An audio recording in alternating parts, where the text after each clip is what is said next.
Hi, everybody. Al Bernstein here with another edition of our Big Time Boxing Show. And on this episode, we're going to delve into what is, to me, is a fascinating topic, and that is DAZN boxing in general. We're going to talk about how that platform was formed. We're going to talk about what their goals are, the challenges they've met, and of course, some of the exciting boxing that they have on tap coming up. And of course, I'm privileged to be on the DAZN platform doing the Big Time Boxing USA series with Dimitri Salita, and it's a lot of fun. And we're a part of this there's many spokes in the wheel that make up DAZN. So with that, let me introduce a gentleman who is the vice president at DAZN, a voice for DAZN Boxing, Alfie Sharman. Alfie, how are you? Very well, thanks, Al. Thanks for the introduction, and hello to you. It's great to be on. Yeah, it's good to talk to you. It's nice to have a chance to visit with you. And ironically, we were talking off air about how we've never actually met. You're in one part of the world, I'm in another, and when you travel around, it's so amazing that over the years, all these years of doing boxing, there are often people that just haven't crossed paths for some reason, even though they're a major part of the industry. Slip through the net. Yeah, lots of people slip through the net. We will meet, Al, as you say. There's lots of crossovers when you have lots of fights. So yeah, we'll see each other soon. That's for sure. Well, and which brings us right to the core of this whole conversation. And it to me, it's kind of the one thing that is fascinating to me, having done boxing for a long time and having watched how the various parts of the world have become more interconnected in the sport of boxing in a way they never were before. And obviously a big part of that in the current model of life is DAZN. It is a mechanism by which American fans now know fighters from around the world better than they have. People elsewhere in the world know American fighters a little bit better. One of the offshoots of DAZN is that they have been largely responsible for that. Number one, was that a major goal? And number two, does that kind of make you guys feel proud of what you're doing? Yeah, absolutely. Look, and somebody like yourself recognizing that, somebody obviously who's been in the industry for many, many years, it's great. So the answer to your question is yes. A big part of our philosophy is sport is inclusive. It should be for everyone. I'm a boxing fan. I've been a boxing fan for a large chunk of my life, much before my time at DAZN. So I'm very fortunate to be in the position I'm in now. But I think there was very much an exclusivity about boxing. Yeah. And by exclusivity, I mean in a negative sense, in that a lot of people actually didn't have access to the boxing they wanted when they wanted it and at a regular cadence. And I feel that that is the core of our philosophy at DAZN, of course, quality, a balance of quality and quantity.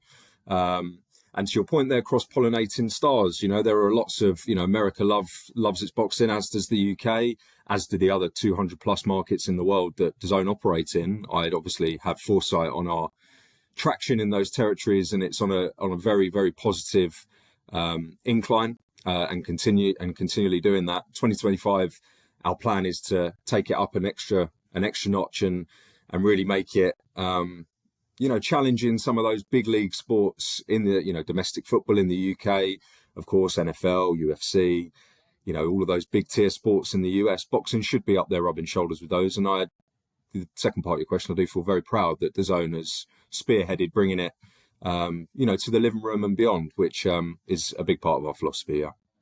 Yeah, and different parts of the world have different needs and views of boxing. For instance, internationally, the UK is a perfect example where the sport continues to thrive and is really a major part of the sports fabric in that country, and other places where it's booming.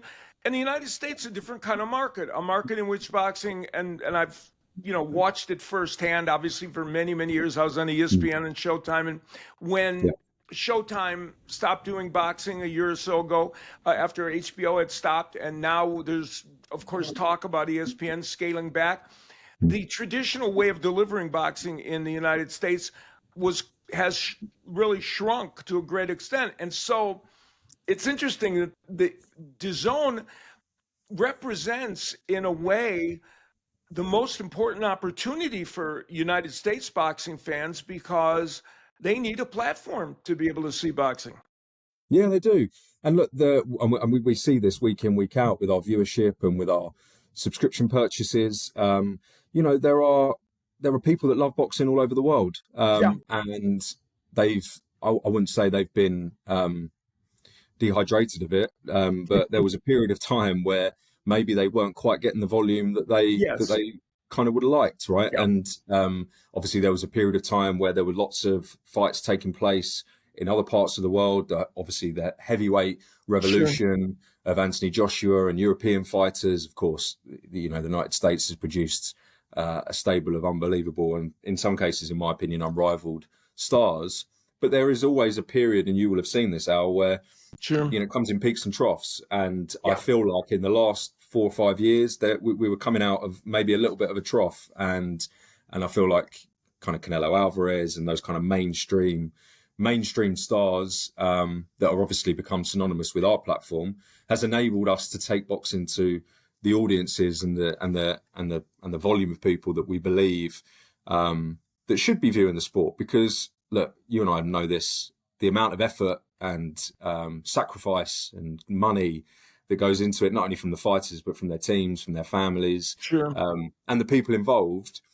That aside from the fact that it is an incredibly skilled and entertaining night of action, it was I wouldn't say a travesty, that's probably quite a strong word, but there was a period of time where it was neglected, and it's great to see it back up to where it should be. Yeah, it's a very good point. Well put. One of the other interesting facets of your model and the way things are done there is you incorporate a number of different versions of the boxing product. You have a number of different promoters. I mean, I'm on the show, the Big Time Boxing USA show that Dimitri Salita does. You have Red All Boxing, you have Overtime, you have all the Golden Boy, and of course Matchroom, and now Frank Warren Queensberry adding a whole additional dimension. You have all these different flavors of boxing being presented, and which kind of makes it a rich tapestry. And how important is that to how you guys see your mission? Well, it's incredibly important. I think we are a forward-facing business. The way DAZN operates, we delved into the streaming space 10 years ago as a overall business when it was an unknown territory. Uncharted territory. Well, uncharted, yeah, exactly. And we charted it, and we're still here, and we're still going from strength to strength. And to your point, we're adding, what is testament to growth is, additional rights. And for my part of the business, the boxing business, to your point there, DAZN is now working with over 30 promoters worldwide, which nobody has ever done in the broadcast space. No. And there are a mix of people within that are exclusive and non-exclusive, as you know, in boxing. That's crucial, right? And having those partners on board with us enables us to, number one, create more content, because obviously there's the collaboration, which we encourage between our promoters, which has been adopted immediately, and we can see that with the volume of shows and the quality of shows that we put out. But really importantly, it's making it sustainable for the future. Of course, we need to make sure that we're still putting on the quality of shows that is authentic to those classic, traditional, as we would call them, boxing fans, of which I would consider myself one. But we also need to have one eye on the younger generations who maybe aren't or haven't been exposed to boxing at the level that we feel they should have been, which is why, the likes of Overtime, which is a really strong example for the United States, which, still put on unbelievably strong cards with very talented up-and-coming youth fighters. But they throw the entertainment component into it as well without going overboard. And then you have, the X series, which is a portion of our business, which I'm not sure if you're familiar with, Al, which is the crossover boxing side, right? And that is what may in some instances be called YouTube boxing. It's important that we created an arm that would introduce those younger, teenagers, Gen Zs, millennials to our platform, whether it's Logan Paul, Dylan Dennis, Tommy Fury, et cetera, to come on our platform to watch that, who probably wouldn't come and watch a Virgil Ortiz Jr. fight, but actually in the cross-promotional journey that we put in place for them, and we've seen this in numbers, they transition over to being boxing fans. So it's about making it sustainable. And I don't think by being so linear and traditional, and that's not to suggest that that's what's happened in the past, but I do believe that maybe a lack of ambition and innovation has probably been prevalent maybe in the industry. I like to think that we are brave in what we do and pushing things and trying to change, break down boundaries. And a big part of that is penetrating new audiences with a sport that they may not be interested in, but we believe it to be our obligation to offer it to people because we're a multi-sport broadcaster. Or they may not understand the virtue of it or how exciting it can be. I had Brandon Rhodes on. He was great. He was from Overtime. We talked about walking that line of, because he said, I'm a boxing fan, walking that line of staying true to the sport so that you get all the things that are endemically good about it, but adding on without taking away. And that's a tricky line to walk sometimes, but it's necessary because, as you point out, you're wanting to bring other people there. And the crossover boxing, I've always said this, some people, needless to say, I'll be interviewed a zillion times and people will say, are you offended? Are you a purist? Whatever. I said, no, those things are a part of the tapestry that it exists now, and they are there for the very purposes that you just outlined. And it doesn't take away from anything. It doesn't diminish, the kind of fights like you just showed yesterday from Australia, which are wildly exciting and fun. Doesn't take anything away from any of that. No, and it shouldn't do. And I think, what we really pride ourselves in is, taking calculated risks. We're a business. We need to, we're not, overly frivolous or flippant with our decision making, but we're bold and we're brave. And sometimes that means we may get certain things wrong.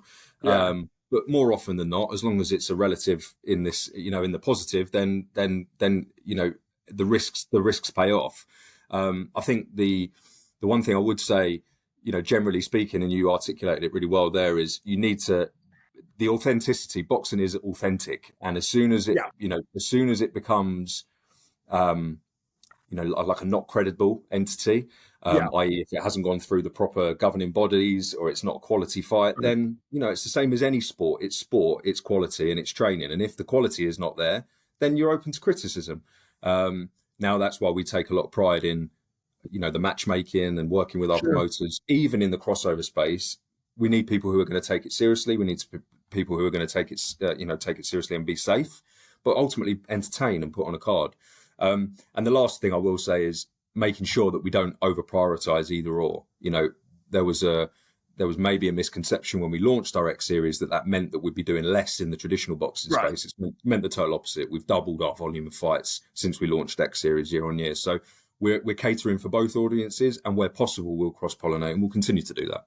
Yeah, and it's you've shown, and especially in this last year, you've shown that it's more than feasible, and it's intriguing. And the other interesting thing is, because you're digital, all these things literally exist side by side. It's not like a lineal TV network where one thing takes away space from another, like, oh, you've shown this and you've not shown that. They're existing, side by side, which is intriguing. Yes. This year, there's been much talk about the possibility of you even adding other people, and it would be malfeasance on my part if I didn't at least ask you about this. Is it possible that more promoters and more people in boxing could come on to DAZN? Well, yes. Look, I think the honest answer is it's very possible, but more to the point, it's very likely. Given the volume of promoters I've alluded to, over 30. At the start of last year, we had 15. So if you take that kind of incremental lift, now there aren't an endless supply of quality promoters all over the world. We've got a really strong roster, which we're extremely happy with, that are working very well together and in isolation. But the answer is yes. The short answer is yes. Ultimately, if somebody has a passion and a talented individual on their card who they want people to see over the world, then I encourage them to contact the DAZN if they haven't already, because we're not going anywhere in the world of boxing. We're putting some quite bold claims out there, calling ourselves the undisputed global home, which is great. And I believe that claim to be unrivaled now, if you look at the volume of fights that we put out, as well as the investment that we've committed to the sport of boxing over a long period of time. But what that does mean is we need to constantly be looking forward to progress, and that means collaboration and working with more people. So the short answer to that is yes, I would say, Al. Yeah. Now, one of the things that is something you guys have to constantly think about, I know, is quality control of how it's presented. You have a number of different people doing the boxing and presenting it. And a part of that, of course, is you kind of oversee how it's being presented and what is being done to present that. How do you guys look at the quality control of the telecasts that you put out there? I know I'm on one, and we're obviously, I know that on that one, everybody's very conscious of trying to do the very best broadcast they can, and feel that the standard should be the standard of what would be the top quality of presentation. And I get the sense from the different people that are and different groups that are doing it, they feel that as well. Yeah. Well, it's important to us. It's our product, right? How we present to the customers, to consumers, is our product. We're a live sport broadcaster. We're a sports destination, but first and foremost, we put on live events, and they need to be, as I say, there's no point signing the best fighters in the world if you can't show them properly or at the highest quality. Look, we have a very strong team, a large team in every single one of our markets where we run broadcasts and live events. We have a boxing team who travel the world and work with these various promotional partners to consult, or if in the instance where we're not running the production ourselves hands-on, we will work very closely. We have fantastic relationships, I think, is the important thing, and hopefully you'll feel this from your work with Salita and Dimitri and the guys. But we spend a lot of time to work with the promoters on understanding what their philosophies are and the types of tones that they want to put across without sounding overly pretentious. But it's a broadcast, it's an editorial, you'll know this. Similarly, we need to make sure that aligns nicely with the living room and the various viewing experiences that we offer. And most importantly, we watch back. I've just come out of a meeting where we watch back a highlight snippet of Opetay versus David Nika, which finished my time 6 hours ago, which we had on the office. You referred to it as yesterday. It was today for me. It's different times, but we watch back, and we are highly critical of of ourselves and our promotional partners where appropriate to improve. It's a huge part, and I think the last thing I will say is, which is really great for us, our promotional partners, believe it or not, they want to put on the best show themselves, right? And that comes from everything, from the quality of fighters, but to the broadcast. So we have lots of conversations with Oscar, with Eddie, with Dimitri, with all. I'm not going to go through all of the promoters, but all of the key people within the businesses of the promotion to understand in advance how we want editorially the show to go, but also technically the types of cross promotion, the types of if there are activations in arena that we want to capture, they need to be of a certain standard. You may have seen at Usyk Fury 2, there was a activation in arena with a car giveaway with His Excellency Turkey Al Sheikh. That, believe it or not, takes a lot of thought and direction. And of course, it's for the people in the stadium, but it needs to somehow translate to people, the millions at home. So it's a lot of thought that we put into it. As I said at the start of this answer, it's our product. It's something we'll continue to do. One of the things that has changed the face of this is, of course, the infusion into boxing of the group headed by Turki Al-Sheikh in Saudi Arabia. And because the fight, so many of the fights, their fights, those fights are coming from there, it represents a challenge broadcasting them. But you guys have kind of embraced, it seems to me, this idea of going there, trying to make this, make sure that you're at this other location doing the best job possible to bring it to people. What kind of challenges did that present for you guys, having to do that in another part of the world? Well, the challenges are around, I suppose, meeting our standards that we set, and similarly His Excellency. They are extremely passionate about boxing. Obviously, that comes down from His Excellency himself to his team. We spend a lot of time with the team working on the events, and as you hopefully would have noticed from the 8 shows that we put on last year, each time they're different. As in, we all know the quality of the cards and the headline acts, which is ultimately what we're all there for. But there's always activations. There's always amazing film production, promotional videos that come out in advance, huge campaigns. There's so much thought and detail, and that comes from a position of passion. So the challenge for us at DAZN has been meeting head on that passion and ultimately putting on the shows at the scale that we are and we have been. The challenge, candidly, in a lot of the markets like the UK and the US for us, certainly in my role, which is marketing, is the co-exclusivity. Obviously, we share the broadcasts it's the DAZN broadcast, but we share the rights in the UK with Sky and TNT, which means that obviously that means that we need to navigate that environment when communicating to consumers and trying to convince people that DAZN is the best place to watch it, and why that is: the global home of boxing, the exclusive features that we offer that are, as I mentioned, exclusive to us. But yeah, I think for us, we can navigate that. Collaborating and in, for want of a better word, competing. As cliche as it sounds, is very much part of our DNA. I've been at DAZN for 6.5 years, and we've had to compete since the start. Since the day I joined, we've always been going toe to toe, excuse the pun, with someone else. So I'd say that is an obvious challenge, a commercial challenge, but we're navigating it and we're succeeding. We have great relationships with ESPN in the US when we share the rights with those guys. We have great relationships with Sky and TNT, with Prime Video, as you would have seen, obviously, with our collaborations over the last 12 months with Canelo Alvarez. But yeah, look, I would say in all honesty, the challenge is delivering the same quality at the scale, because these are some of the biggest fights, candidly, of all time. So there's the pressure of delivering people that. People that are not in the industry don't realize all that goes into trying to make that happen, and it's not the easiest task in the world. We talked about the fact that you guys have not only a lot of quantity of boxing, which is important because you have subscribers that you have to make happy, but you have coming up a card that I'm not given to hyperbole. It's not my style, but I've said that the February 22nd card that you guys have coming up could be overall the best boxing card of the last 20 or 30 or however many years. You can just say whatever and pick whatever number you want.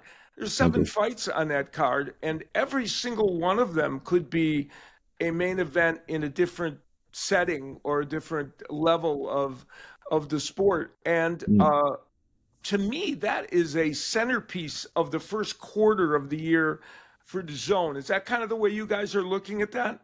Unbelievably, yeah. I mean, yes, it's. I would agree with you. I think I wouldn't necessarily say all time, because it's quite dramatic. But I haven't. I'm a boxing fan, but I don't know every single card of all time.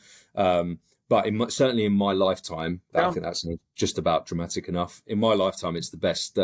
It's the best card that I've ever seen. It's certainly the best card that I've been involved in, top to bottom, as you say. 7 title fights. Every fight has a belt on the card. The thing I love about it, and the thing that really excites us at DAZN and makes us passionate about marketing the event, is the fact that there's such an array of talent on the card from all over the world. You've obviously got very international flavor. Yeah, exactly. It's an international flavor, which is our philosophy for boxing. It's our philosophy for sport. Coming back to my first answer, it's everyone should enjoy sport. Generally, we believe that to be the case for boxing as well. We fully expect a lot of customers in Germany to tune into Ajit Kabayal versus Zhang. Great fight. Obviously, Shakur, first fight with Matchroom, first fight on DAZN. Shakur Stevenson, unbelievable fight against Schofield, which will be obviously a golden boy versus Matchroom kind of face off as well, which is exciting. Oscar and Eddie, as everyone always enjoys their rivalry, as we do at DAZN. So yeah, look, I think it is, and it is a centerpiece. There's lots of work that's been going on candidly since before Usyk Fury, since before Christmas, to build this event. And there are challenges from a communication standpoint in relation to actually doing it justice. If I'm honest, if you think about, traditionally in boxing, maybe in a best case scenario, you would be talking about a headline and a chief support, or a headline and a co-main. We're going to have to communicate 7 fights here, because to your point, even the bottom fight, in inverted commas, which is Joshua Buatsi versus Callum Smith, is a brilliant fight. Yeah, absolutely right. Yeah. So we need to unpack that, as well as all of the other challenges around, why people should just watch on DAZN generally. But yeah, it's an exciting challenge. I can't wait. Will you be out there? Will you be watching? I'll be seeing. I probably won't be there, but I'll certainly be watching. That's for sure. I'd love to be there. I'd love to come out there. Let's talk about that maybe. But I'm very excited for it. It's going to be great. And to answer your question, yes, it's undeniably a tentpole event in Q1. That said, we have a ton of very, very strong subscription fights coming up. Yeah. We will likely be announcing our end of Feb into March schedule very, very soon, which is obviously I can't disclose too much here, but it's looking very strong. But that's the centerpiece. I like that word. Yeah, the month of February, it's interesting. That card, of course, first of all, I thought it was fascinating what you just said about trying to market it. I find that fascinating because when you have that many fights and you want to find a way to highlight all of them, because the sum of the parts makes up the whole, and each of them are so special. But you also don't want to diffuse your message so that it's too general. It is amazing. But one of the things and this gets back to the point, for all those years I worked with Showtime, and for pay premium channels in the United States, they always had to walk the fine line of having pay-per-views, but keeping their subscribers happy by giving them, a certain amount of boxing. Now, it was different there because that was you're all sports and your part of it is all boxing. But one thing that you guys have been doing very effectively is providing that, like in February, a perfect example is it's not just like you have that match. I mean, you have a lot of other shows coming up, including the Catterall fight, which is a terrific fight, and other fights. So I know you guys are conscious of making sure that the subscribers get more than enough good fights to make sure that they're happy about things. Yeah, of course. I mean, we're a subscription business, right? I mean, that's our product. Of course, boxing. There are pay-per-view events. I've said this many, many times in interviews over the years. Certain shows, and you'll know this, but certain shows commercially have to be pay-per-view to be made, just frankly, commercially. But we're a subscription business. Wherever we can put on fights as subscription fights, we will do that. You look at, obviously, you've given the example there of Jack Catterall versus Barbosa Jr. The week before that fight, which is brilliant as part of your DAZN subscription globally. But if you cast your mind back 8 to 9 weeks, we had a double header between, Boots Ennis and Bam Rodriguez, both featuring on the card, 2 world champions, in my opinion, 2 of the top 10 pound for pound fighters, I think, in the world at this moment in time. Boots didn't have his best night that night, if I'm honest. I was there, but Bam is something else. That was part of your subscription. And we'll continue to do it. Of course, this is a commercial venture. We're a business. We need to make sure it makes sense, for us to put them on, but it's front of mind for us all the time. And scheduling is the other thing, to your point there around where they fit. And this is where our philosophy and our thinking and our work with the promotional partners, is really important, because we can sit down with them and say, right, well, there's this show coming up on another promotional partner. However, we need you and your, the other promotional networks to come together to help us build a schedule that leads into that very nicely. And most importantly, afterwards, Right. put shows on after, because what we don't want, as you can imagine, is people coming in, big spike, and then just evacuating straight away. Right. We need to give people a reason to stay. My ultimate objective is for people to subscribe to long-term plans, like an annual plan. We're addressing that mix, and it's doing really well because people, I think, are starting to see that, our schedule is consistent. We come out with this claim of a minimum of 150 fights a year. Last year, we delivered 170 fight nights. If you think an average of seven fight nights on a card, you're well over 1,000 fights a year. We will exceed that this year. I've been in, we've had conversations where we plan to exceed that number. And where we position those fights is very important. So, we wouldn't be a subscription business if we didn't have fights on as part of your subscription. So it will continue, and we're very proud to be able to do it. Yeah, the part that's fascinating to me about it all is that used the one on the word uncharted waters before. Is that there was no model for this. There wasn't a place where you could go to say, okay, this is how it's going to. And your journey, I was talking to Michael at one point about this, and he was saying, we have like any business, we have bumps in the roads. We try and figure out how are we going to get past this, how are we going to get past that, and that's what happens when you're trying to do something, especially when you're trying to do something that hasn't been done before. No, and of course. And that makes it even more daunting in many ways, but you guys have navigated through those waters and now have become almost have become such a primary source of the sport that, and I think this was probably the plan all along, to make it so that fans are going to have a hard time not being involved. Yeah, well, of course, I think one way to one thing I would say is that, like, this has taken some time. This has taken over 5 years. This is there's, to your point there, there's been points where things have gone really extremely very well. There's been times where they haven't gone so well. But we are a business, and we are made up of people with experience in sports, in broadcasting, and broader industries, right? So we don't panic.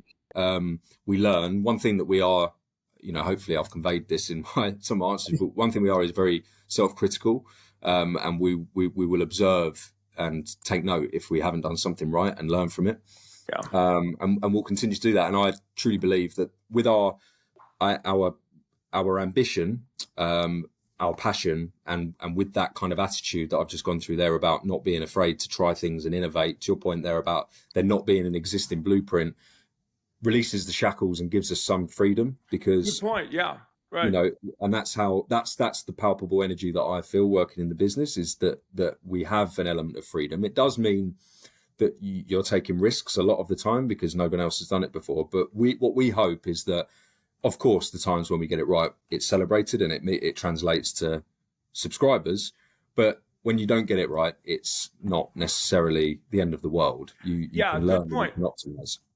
So, that's interesting. Yeah, that's intriguing. It's kind of a double-edged sword of opportunity and responsibility. Yeah. 1 week you're the hero, 1 week you're the villain, but that's kind of that's the nature of humanity. That's true. That is true. Hey, listen, this has been a delight to visit with you. And I wanted fans to get a little bit of an explanation about what your philosophy is and how they can see DAZN and because I think it's an interesting. Boxing fans have a vested interest in how well the various platforms do, because that's how they're going to get their sports. And right now, there's an inflection point in the United States, in any case, about that. Not so much around the world. And so it's important, I think, for fans. While I think people cover the business side of boxing more than they should, and what's in the ring maybe less than they should. It is important for people to understand how the process works of them getting boxing. It's a very interesting point, actually. I agree with that. Well, look, our philosophy as a business generally is, we're obviously talking specifically about boxing here, but DAZN, but it relates to boxing, is to become, and we're very, day by day we're getting ever closer to this, is to become a sports destination. A place where people come to get all sport news, whether that's non-live content news, social media,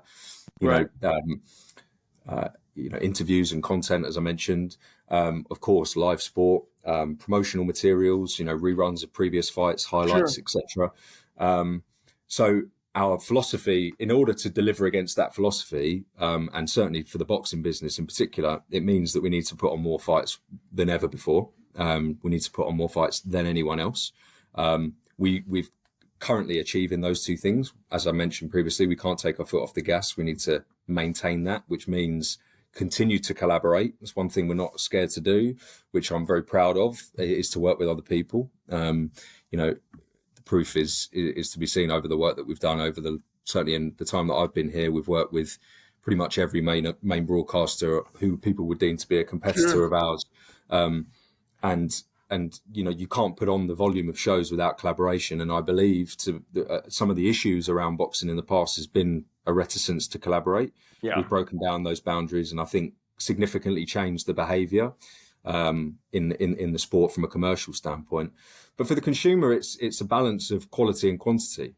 We need to put on a lot of good shows, ideally every single week. And they need to be great fights. Now, you're not going to get world championship fights every single week, as you know. But hopefully, if you watch a DAZN show that is what we would call a next generation show for Matchroom, which is up and coming young fighters, small hall fighters, if you watch that, you get the same feeling, the same live feel experience of premium product as you would for a show that we're putting on at the T-Mobile. Right, and that again is testament to what our vision for boxing. We put on shows at Small Hall. We put on, we sponsor amateur boxing tournaments. Absolutely. I'm not sure if you've heard, Haringey Boxing is the biggest European amateur boxing tournament that's held in London every year. We sponsored that for the last 2 years. That's a commitment to sport. That's a commitment to the sport of boxing. So, I think it's quality and quantity. What we don't want to find ourselves is in a point where we have fights every week, but they're not necessarily good fights. So, but what that means is lots of work. So, I think hopefully people can see that the proof is in the pudding. If you go to the DAZN platform and explore our schedule, we have some amazing fights, as we've already talked about, in the immediate future, in the next 8 weeks. A lot. But it's on us to continue doing that and to prove to the consumer by action that is our philosophy, because it's all well and good us saying it in our marketing claims or me saying it in interviews. You need to prove it. Yeah, that's a good point. That's true. And the philosophy of treating each card with the same importance that you noted, I built a career on that for 43 years. I've done boxing on every level, and my feeling is that if I'm there doing a 6-rounder, it deserves the same preparation and attention that it is if I'm doing a Floyd Mayweather fight or a Canelo fight or whoever. They should get the exact same attention that the other fights get. Yeah, absolutely. And we market every single event. We promote every single event. All of those 173 fight nights we had last year, we marketed, we promoted. And we'll continue to do that. To your point, the cross promotion. The cross promotion you guys do is interesting.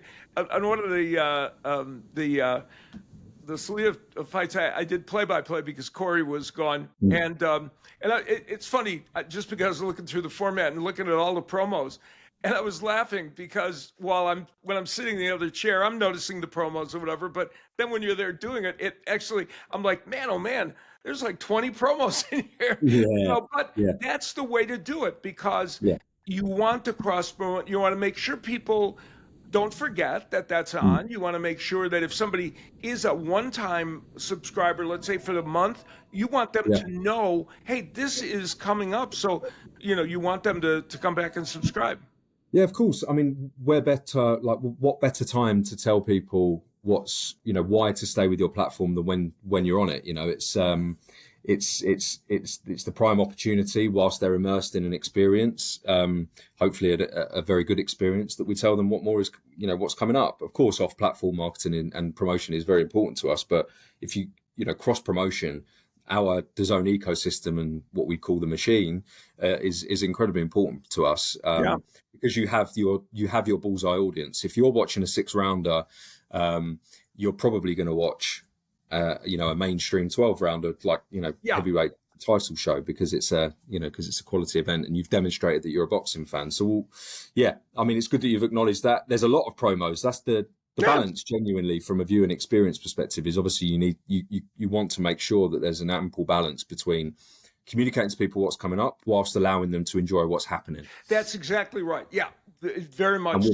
That's why in the middle of round 2, you shouldn't be talking about the fight you're going to be having, but the promo in between makes perfect sense. And I think it's really good marketing. And more than that, to be honest, I see it as helpful to the fan, because they want that information and they want to have it. Hey, you talked about promoting it out. I'm going to let you go in a second, but you did one thing, or you were a big part of doing one thing that some people thought they'd never see, and that is Frank Warren and Eddie Hearn working hand in hand, enjoying working together. Yeah. Go figure. Yeah, I know. Yes. Look, I know, enjoying it, and they are enjoying it. It's sincere as well. They are. I'm sure you've seen them together. I wouldn't say they're best friends, but they're certainly more friendly than they were this time 8-9 months ago. And look, His Excellency Turki Al-Sheikh had a big part to play in that, with obviously the Riyadh season shows. That was kind of the initial. That was the catalyst for it. That was the catalyst. Yeah. And look, these are two of the best promoters in the world. Sure. Absolutely. And Queensberry roster at this moment in time is unbelievable. It's littered with very amazing. Dangerous fighters. Of course, Eddie has an abundance of strong fighters himself as well, champions all over the world. So to bring Frank in with the other 30 promoters is a great moment for us. Obviously, not until April 1st. But yeah, work is already taking place, and the thing I'm super excited about is, I'm sure you would enjoy the same thing, is almost geeking out a little bit, for want of a better phrase, on the fights that could be made. And they're all in one place now on DAZN, means that, and I mean this in the best spirit, there's nowhere to hide, for fighters and for promoters. And I feel like and to be clear, these guys don't operate like that anyway, but quite often, and I'll speak freely, the commercials and the often sometimes the broadcasters, and the complications between broadcasters mean that in the past it's sometimes quite difficult to put fights on. By them all being in one place, it means that it's not. So exciting times. We're looking forward to April. Lots of work already taking place, whilst they obviously respect their current terms. But yeah, good times. And who knows, they might actually become genuinely very, very good friends, as opposed to just very know. Hey, they're getting along now. They're doing their thing. I like both of them. I've known both those guys for many, many years. I knew Eddie's dad, of course, for a long time as well. I love to see it, because I just like to see what you just described, the idea that the possibilities are infinite for people that love the sport and for the fans to see good fights. And you are correct. In the past, sometimes it's not just promoters, but platforms that have made fights difficult to make. That's just a fact. So if a platform can be a catalyst to make those fights, then that's a really good thing. Alfie, I appreciate. Oh, go ahead. What were you saying? No, I was going to say that's the plan. That's the plan. Yeah. Get people to work together. I appreciate you taking the time to visit with me here and help fans understand a little bit more about DAZN and the whole process. I've enjoyed now being a part of the spoke in the wheel of DAZN. It's been fun, and look forward to more working with you guys. Yeah, well, likewise. Thanks for, it's great. It's a pleasure to talk to you, Al, and to meet you, most importantly. And I'm sure we'll meet in person, as we said at the top of the call. Let's try and facilitate that. Happy to talk to you again in the future. But until then, let's enjoy the 2025 boxing schedule. Can't wait for a lot of the fights coming up. All right. Thank you very much. So Alfie Sharman, the Vice President of DAZN, giving us really a wide-ranging view of their operation and the things that are coming up. And I love the nuances of discussing all that with him. And we're going to keep you posted, by the way. A new feature on this show that we're just working on now is a regular DAZN calendar, which we're going to have on now every single show, and we're working with the folks over at DAZN to make that as appealing as we can. But that's going to be starting here in the next couple of shows here on our Big Time Boxing Show. So thank you very much for joining us. We'll see you next time.